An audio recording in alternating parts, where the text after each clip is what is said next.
A 5'6" man stands in a remote jungle clearing in Mexico, surrounded by 30 armed guards. Across the table sits Hollywood actor Sean Penn, nervously eating tacos and drinking tequila. The year is 2015, and the man Penn is interviewing is the world's most wanted fugitive, a billionaire drug lord who escaped from a maximum security prison through a mile-long tunnel just months earlier. "I supply more heroin, methamphetamine, cocaine, and marijuana than anybody else in the world," the man says calmly. "I have a fleet of submarines, airplanes, trucks, and boats." This is Joaquin Guzman Loera. The world knows him as El Chapo, Shorty. He escaped from prison twice.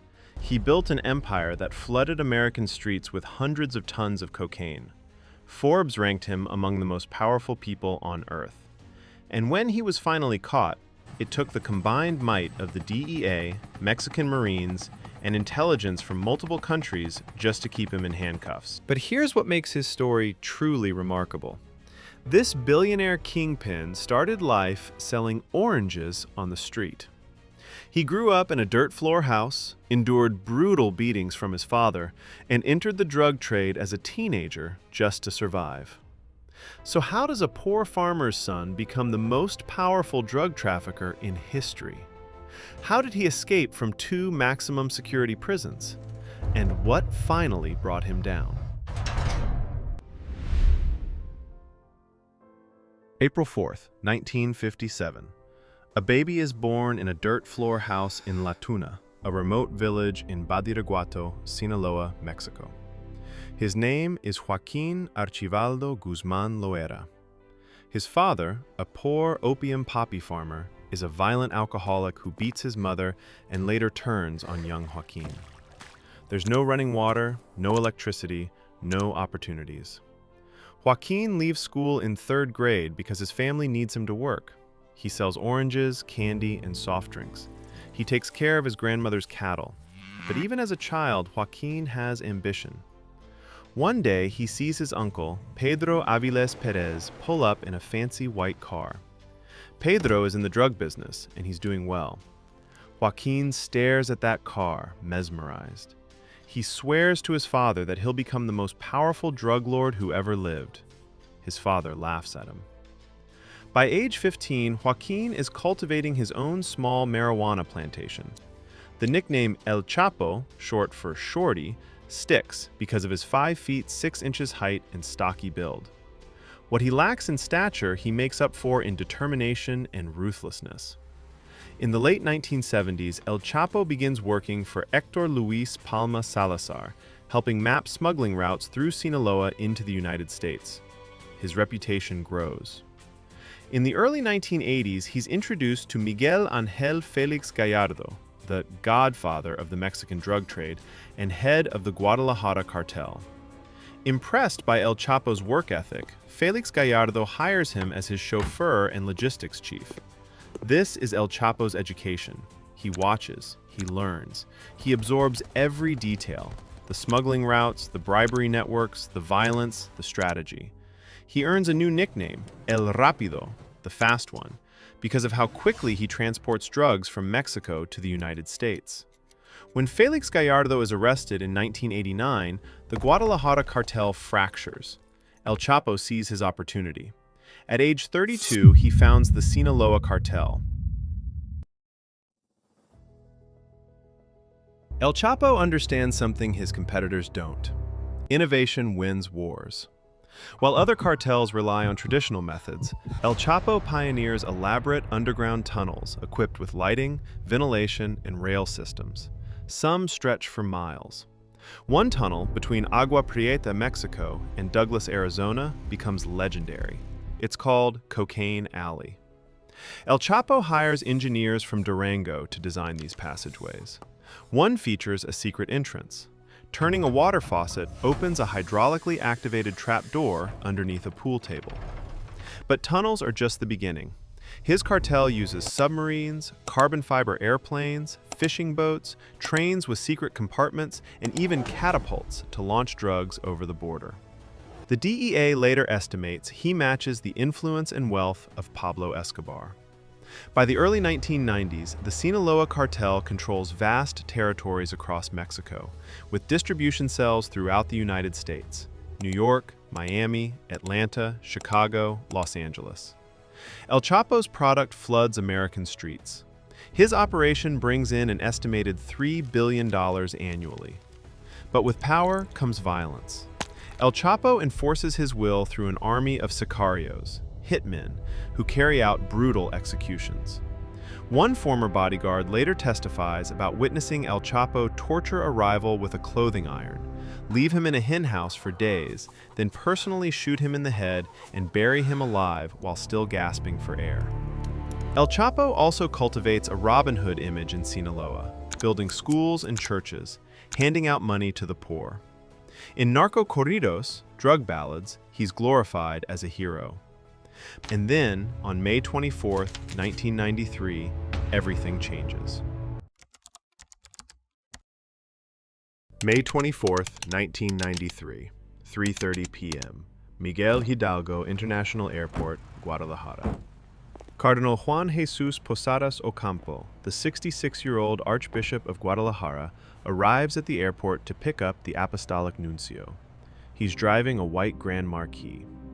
At the same time, El Chapo is at the airport preparing to board a flight to Puerto Vallarta. He's also in a white Grand Marquis. Suddenly, gunfire erupts. Hitmen from the Tijuana cartel, led by the Arellano Felix brothers, have come to assassinate El Chapo. According to the official version, they mistake the Cardinal's car for El Chapo's.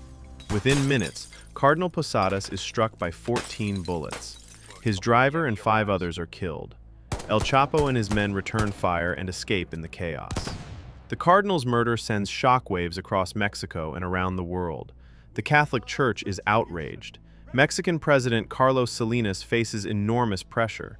The official story is that it was a case of mistaken identity. The Cardinal was accidentally caught in crossfire between rival cartels, but many don't believe it. Cardinal Posadas' successor insists it was a political assassination. Some allege the Cardinal had uncovered damaging information linking government officials to the drug trade and was silenced. El Chapo himself later claims he was used as a scapegoat, writing from prison that the government built his image as a kingpin, starting with this incident. Regardless of the truth, the killing changes everything.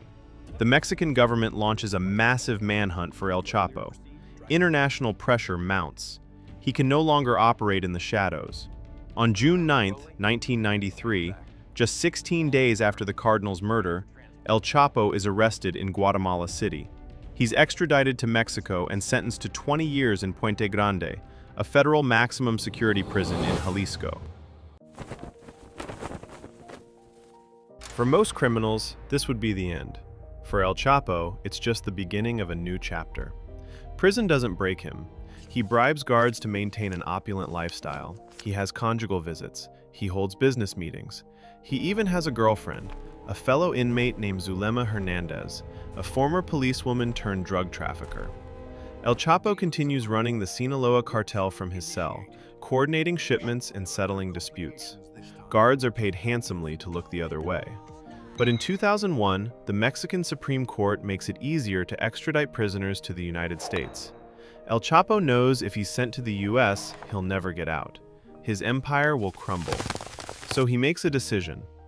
January 19, 2001, 7:35 p.m., Puente Grande Prison. Guards wheel out a laundry cart filled with dirty linens. Inside, hidden under the sheets, is El Chapo.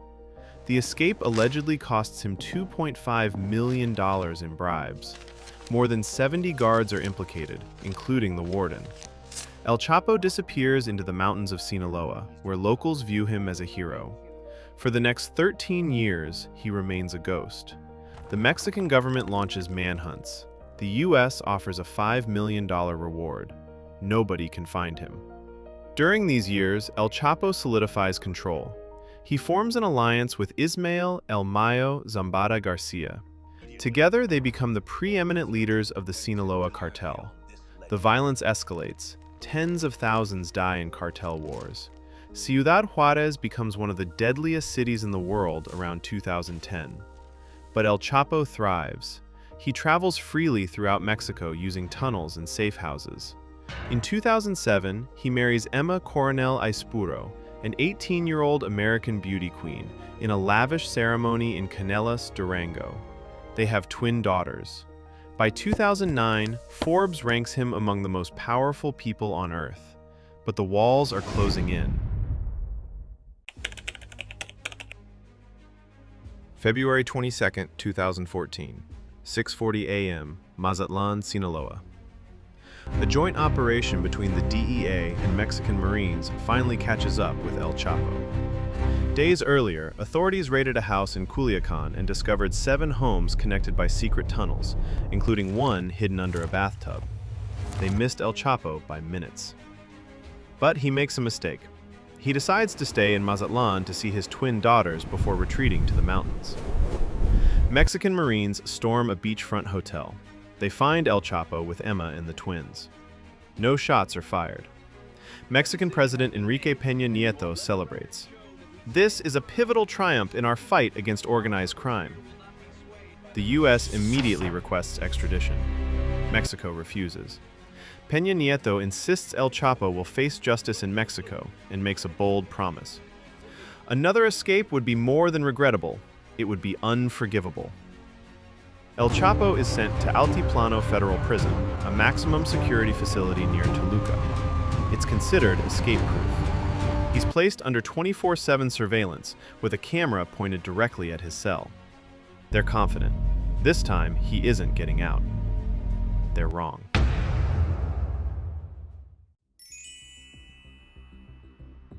July 11th, 2015, 8:52 p.m., Altiplano Prison.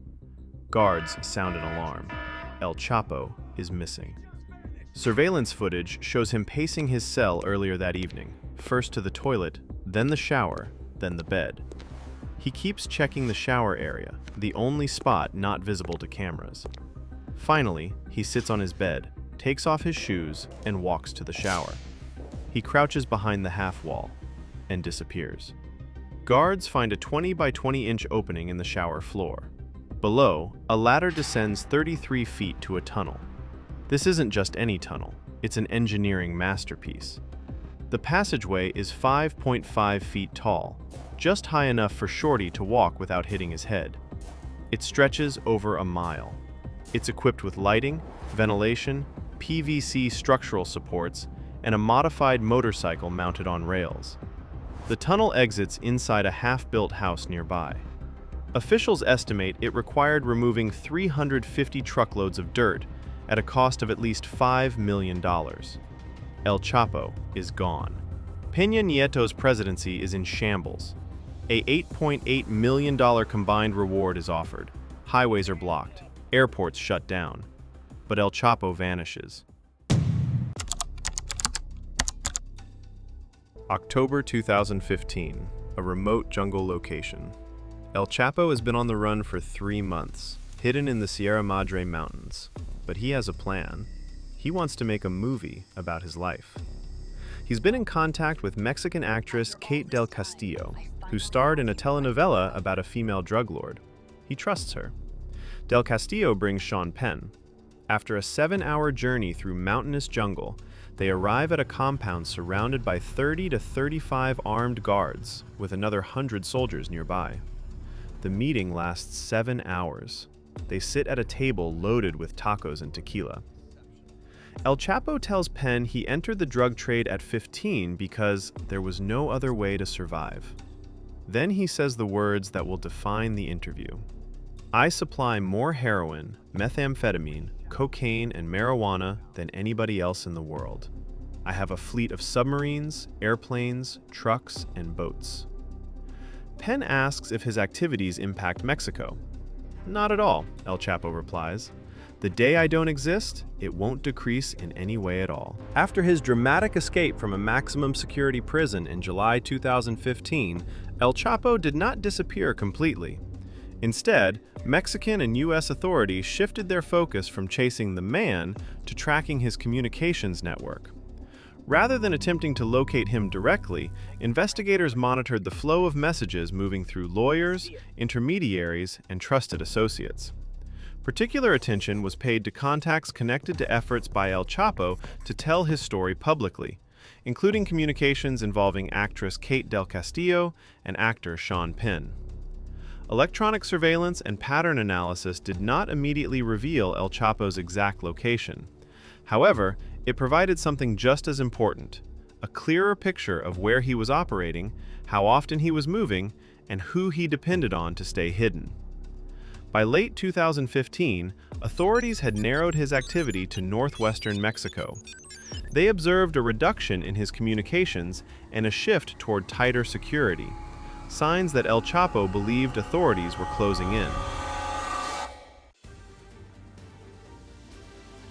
January 8, 2016, just before dawn. Los Mochis, Sinaloa. Mexican Navy Special Forces launched an operation against a residential safe house inside the city.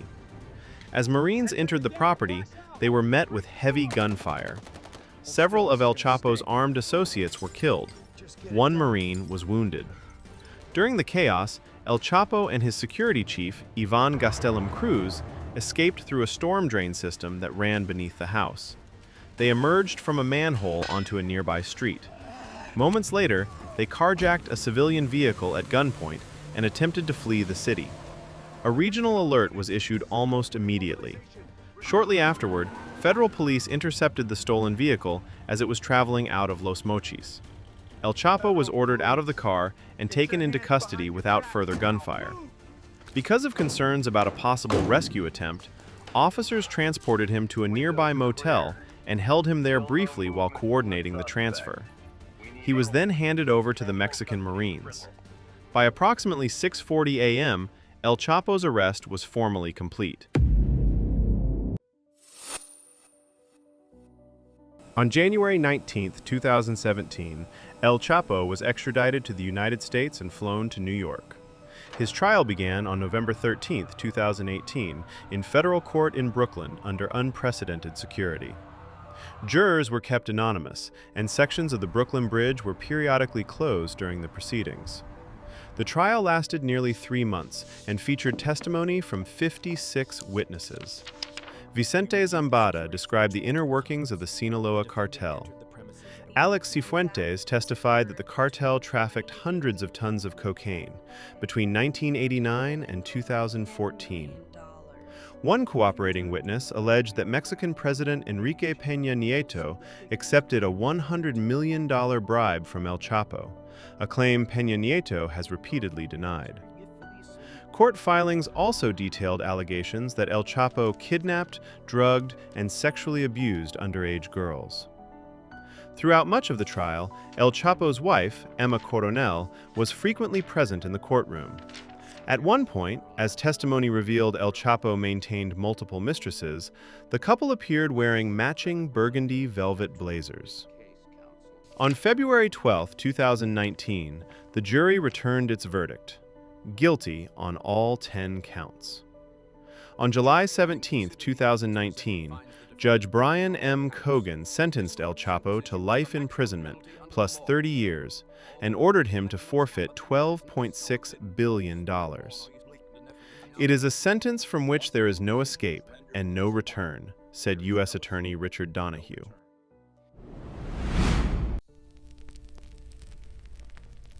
In late 2019, several months after his sentencing, El Chapo was transferred to the United States Penitentiary Administrative Maximum Facility in Florence, Colorado, widely known as ADX Florence, the most secure prison in the federal system.